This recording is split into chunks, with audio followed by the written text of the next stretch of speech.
제주 군산을 방문한 적이 있었습니다. 지인 목사님과 함께 음식점을 방문하여 식사를 하였습니다.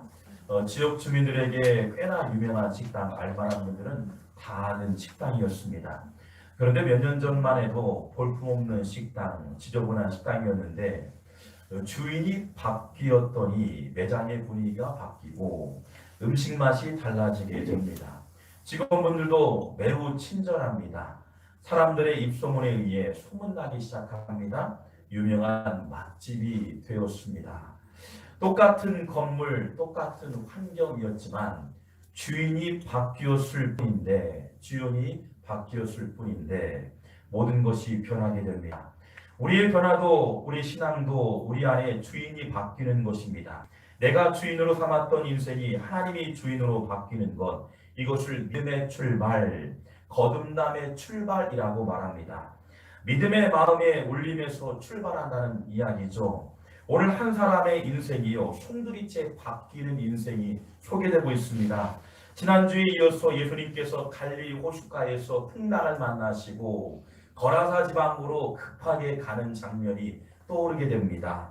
왜 거라사 지방으로 신속하게 이동했을까?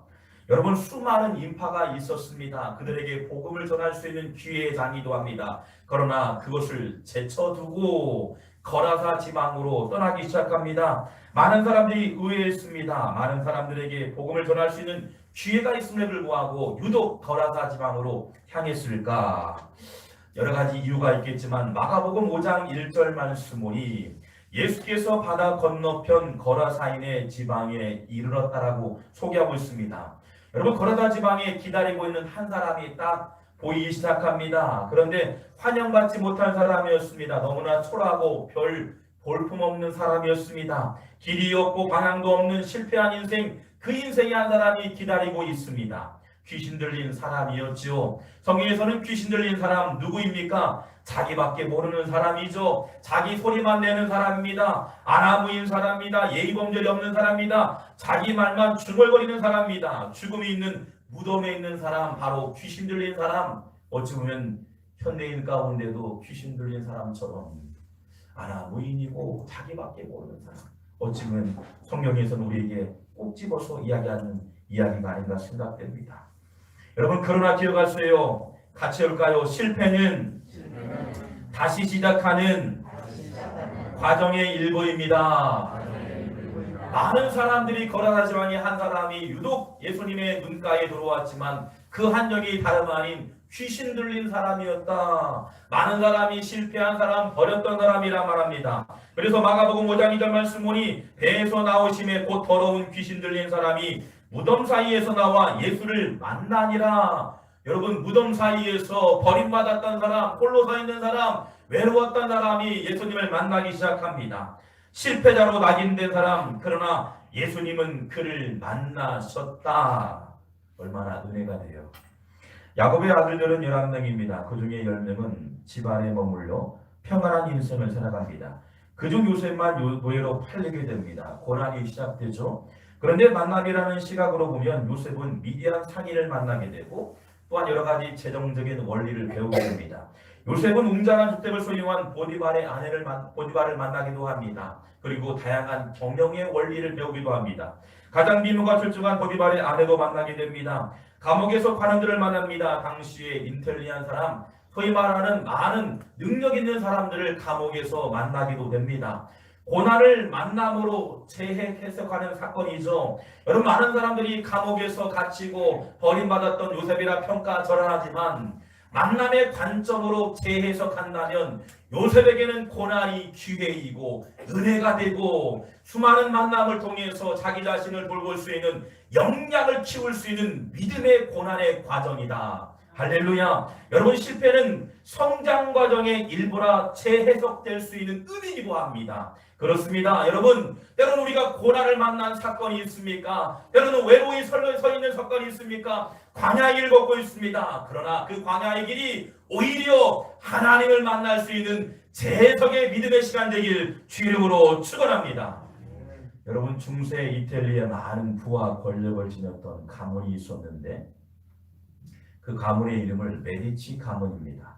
다양한 사람들이 모여 모임을 갖습니다. 조각가, 과학자, 시인, 철학자, 화가, 건축가, 평상시 만날 수 없는 사람들이 모이기 시작합니다. 대화를 나눕니다. 교제하기 시작합니다. 서로 자문과 조언을 해주고 서로 친밀한 연결고리를 갖게 됩니다. 바로 폭발적 창조력이 나오는데 그게 바로 르네상스의 출발점이 되어집니다. 만남의 힘을 통해서요.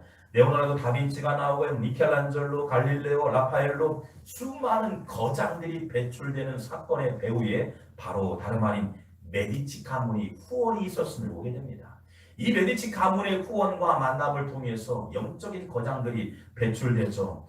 여러분 그렇습니다. 이것이 바로 메디치국가라 부르는데요. 요셉을 하나님이 인도하신 신앙의 메디치 국가다.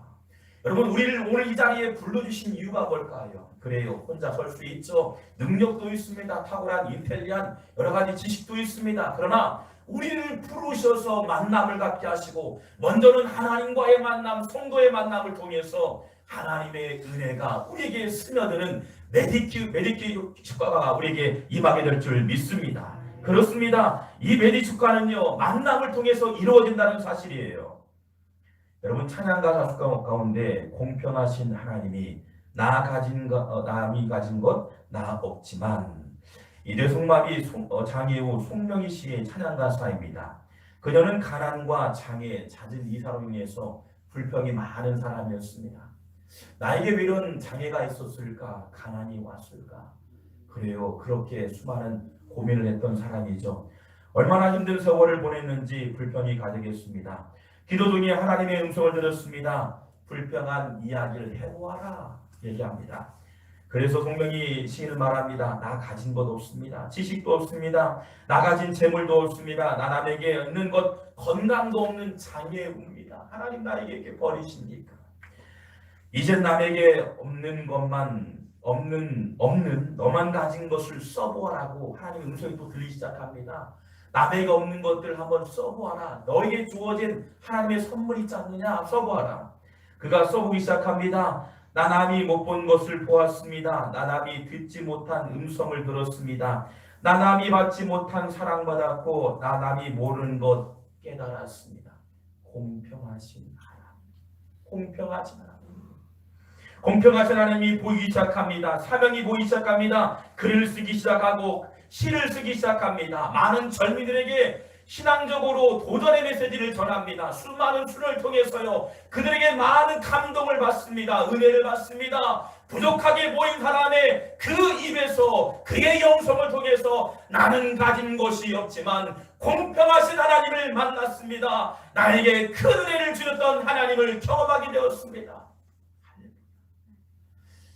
많은 사람들은 내가 소유가 없고 지식도 없고 별 볼 일 없는 것처럼 보이지만 돌아보니 나에게 주신 하나님의 은혜가 많이 있네.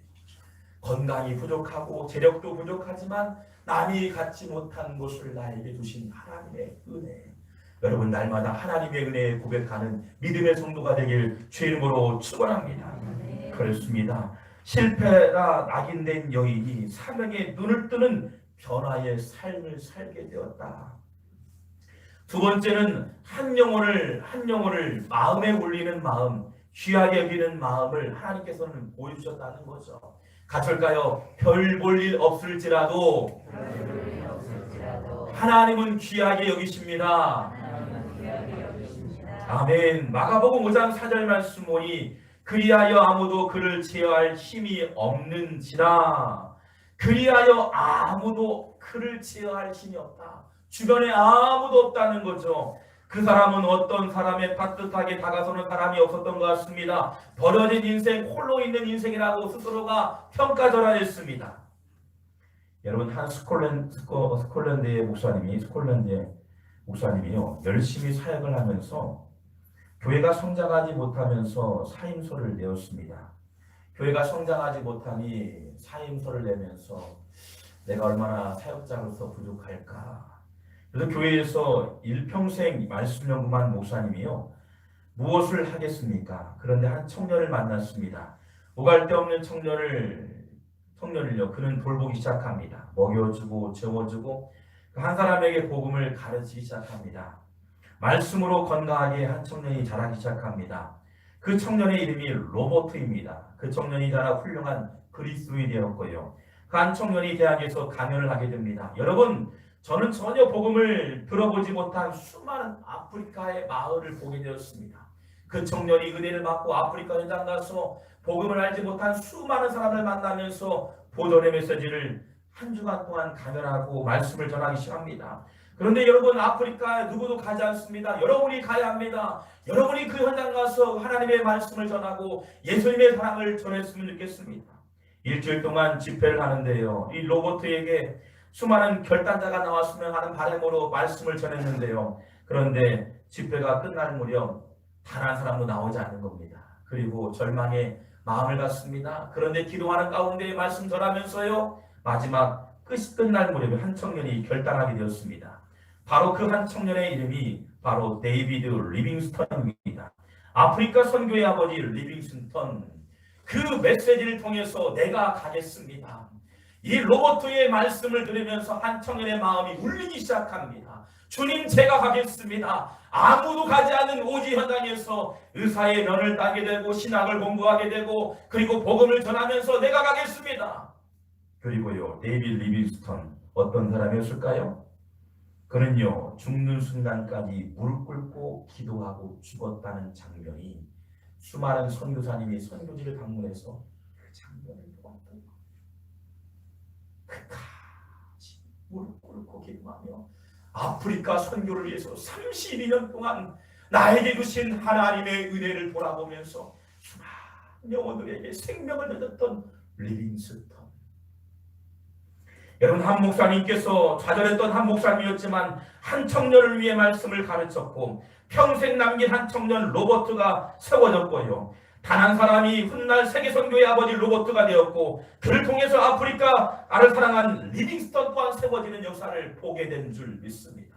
지금은 보이지 않습니다. 지금은 낭망의 상황이죠. 열악한 상황이죠. 초라하기 짝없는 가정처럼 보입니다. 그러나 괜찮습니다. 말씀이 세워지고 은혜가 임하면 훗날의 하나님의 리빙스턴처럼 로버트처럼 여러분의 가정이 견고하게 세워질 그날을 바라보시길 주 이름으로 축원합니다. 한 영혼을 사랑하시는 것, 사역자의 자세이죠. 갈릴리 호숫가에 메가톤급 무리들을 있었지만 모든 사람을 버린 단 한 사람, 영혼을 살리기 위해서 그 메가톤급의 사람들을 제쳐두고 그리고 죽을 꼬밀려면서 폭풍을 헤치며 목숨을 걸 만큼 한 영혼을 사랑한 사람, 바로 예수님이었던 거죠. 그래요, 목회자도 그렇고요, 성도도 그렇습니다. 한 영혼을 귀하게 여기면 하나님께서 은혜가 그 영혼에 뿐만 아니라 나에게 먼저 찾아와 주셔서 감동이 되고 이 감동된 은혜가 흘러보낼 때 귀한 변화의 역사가 일어나게 될 줄 믿습니다.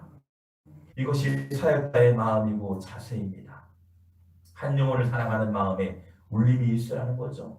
오늘 우리가 가져야 할 믿음의 자세입니다. 우리 송천 바울 성도님들, 여러분, 말씀하시는 말씀이 되기를 주 이름으로 축원합니다. 오늘 우리가 가져야 할 사역자의 마음, 영혼을 사랑하는 마음, 영혼의 가치는 천하보다 귀한 가치입니다. 한 사람이 변화되면 세상이 달라집니다. 저는 전주 바울교회에서 약 7년 동안 사역하고 또 2년 동안, 3년 동안 미국에서 공부할 수 있는 기회를 얻습니다. 근데 미국 가기 전에 바울교회에서 새 가족을 담당했습니다. 1년 안에 새 가족이 많이 올 때는 약 1,500명, 많게는 1,700명까지 왔어요. 거기에서 정착하는 사람도 있고 떠나는 사람도 있겠죠. 그때는 몰랐어요. 한 사람 한 사람이 소중하다는 걸 몰랐어요. 근데 개척을 해보니까요, 너무 귀한 거예요. 너무 귀한 거예요. 하나님, 한 사람이 교회 나오지 않으면 마음이 소리가 힘들어져요. 하나님, 그 영혼이 주님께 나와서 예배하면 얼마나 좋을까. 좋아요. 다른 교회도 가졌지만 믿음 생활을 했으면 좋겠다는 이 간절함이 그보다, 여러분, 개척뿐만 아니라 많은 목회자가 그러겠죠. 한 영혼을 사랑하는 마음. 여러분, 우리가 자녀가 있는데 이 자녀가 손가락을 빼고도 안 아픈 자녀가 어디 있겠습니까? 다 아프죠. 얼마나 귀합니까? 저는 그렇습니다. 한 영혼을 사랑하는 마음. 저만이 아닌 여러분 모두가 가족을 사랑하고 영혼들을 사랑해서 그 영혼이 온전히 서감을 위해서 기도하고 세워감을 위해서 열심을 다한다면 하나님의 거룩한 성도로 세움받을 줄 믿습니다. 그렇습니다. 한 사람이 변하면 세상이 달라집니다. 마음이 변하면 세상이 변합니다. 복음은 한 영혼의 마음을 변화시키는 울림이 되어지는 거죠.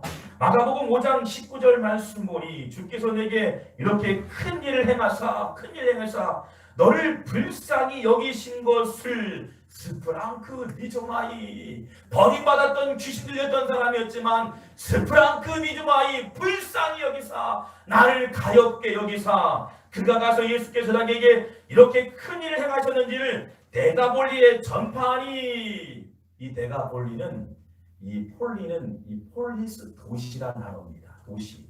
그래서 폴리스, 이 거대한 도시를 말하죠. 당시 거라사 지방 가운데 거대한 도시가 있죠. 익산이 있고 군산이 있고 정읍이 있고 전주시가 있어요. 완주군이 있어요. 어렵고들까요. 근데 보니까 대가는 10개라는 단어입니다. 10개의 숫자 말하는 거예요. 이 폴리스 지역, 그러니까 도시가 10개의 지역이 있는데 한 사람이 은혜를 입어 감동을 받아니요, 당시 거라 지방에 10개 지역 다니면서요, 나 같은 죄인도 주님이 찾아오셨습니다. 나 같고 버림받은 사람이 나에게 거라사 지방에 찾아오시고 수많은 고인을 제쳐주시고 나에게 찾아오신 주님의 사랑에 감동이 되었습니다. 여러분도 내가 만난 주님을 만나세요. 한 사람이 변화되니 가정이 변화되었습니다. 한 사람이 변화되니 거라사 지방이 변화되고 데가볼리 10개방이 변화되는 역사가 임하게 되는 줄 믿습니다. 할렐루야. 하나님 나에게 주신 사명이 있을 텐데 나를 통해서 가정을 세워가는 사람 되게 하시고 나에게 감동 주셔서 은혜 주셔서 데가볼리 지역을 변화시킬 수 있는 믿음의 성도가 되게 하여 주시옵소서. 도시마다 만나는 사람마다 예수님을 증거하기 시작합니다.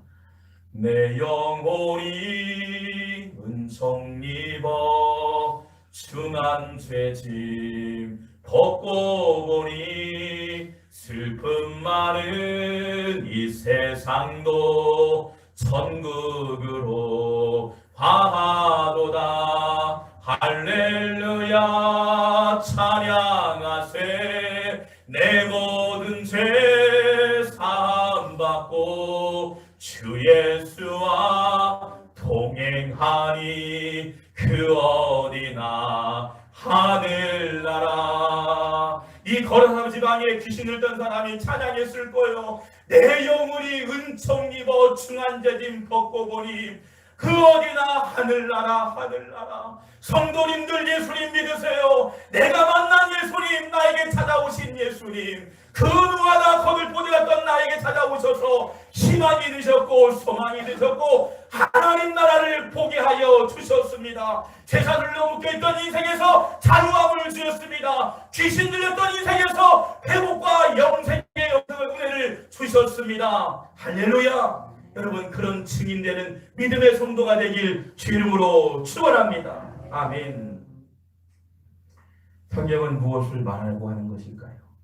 나 같은 사람도 귀신 쫓아내어 주시고 그 사람을 보여주시고자 큰 무리를 제쳐두고 실패한 인생에 찾아오신 주님, 가정의 실패, 사업의 실패, 관계의 실패, 하나님 관계도 실패했던 인생 속에서 찾아오신 주님, 사람들에게 비난과 조롱 버림받은 인생에 살리기 위해서 돈도 없고 가난하고 친구조차 아무도 없는 인생을 위해서 살 길은 막막하고 희망이라는 것 찾아볼 수 없는 나에게 찾아오신 주님.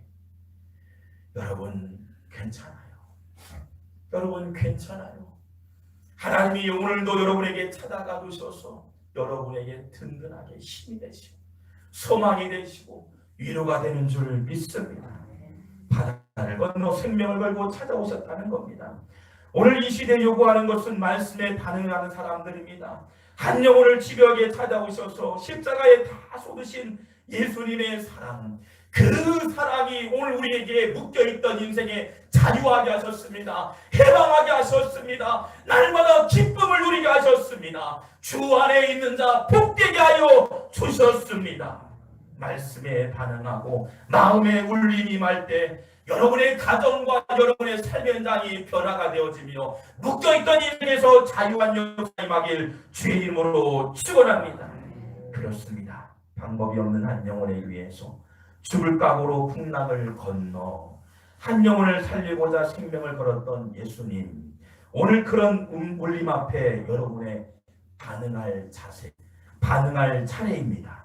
여러분 어떤 반응을 하시겠습니까? 오늘 나에게 찾아오신 주님의 은혜에 여러분 이제 다음 차례는 여러분이 반응할 차례입니다. 여러분 말씀을 붙들고 하나님 나에게 찾아오신 주님, 그리고 우리 가정에 찾아오신 주님, 우리의 삶의 장에서 찾아오신 주님을 마음껏 찬양하고 고백하는 한 주간도 승리하는 믿음의 성도가 되길 주의 이름으로 축원합니다. 기도하겠습니다.